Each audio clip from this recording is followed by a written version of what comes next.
As I walked through the wilderness of this world, I lighted on a certain place where was a den, and I laid me down in that place to sleep, and as I slept I dreamed a dream.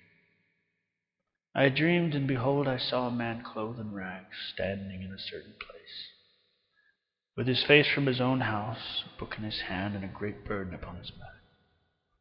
I looked and saw him open the book and read therein, and as he read he wept and trembled. Not being able to longer to contain, he brake out with a lamentable cry, saying, "What shall I do?"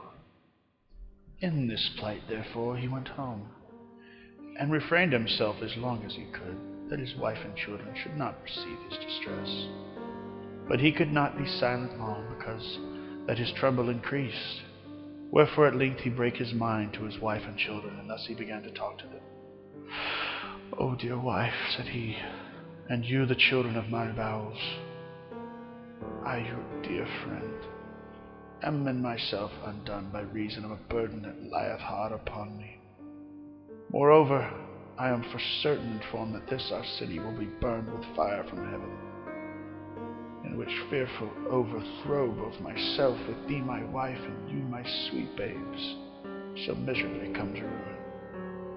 Except the which yet I see not, some way of escape can be found, whereby we may be delivered."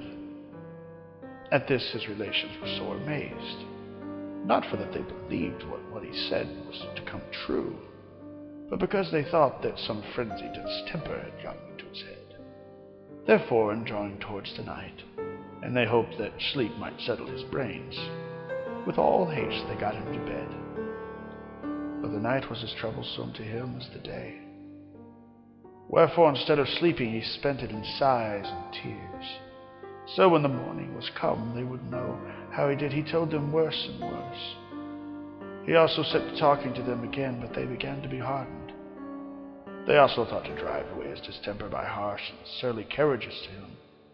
Sometimes they would deride, sometimes they would chide, sometimes they would quite neglect him.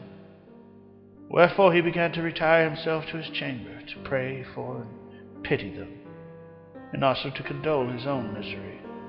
He would also walk solitarily in the fields, sometimes reading, sometimes praying, and thus for some days he spent his time.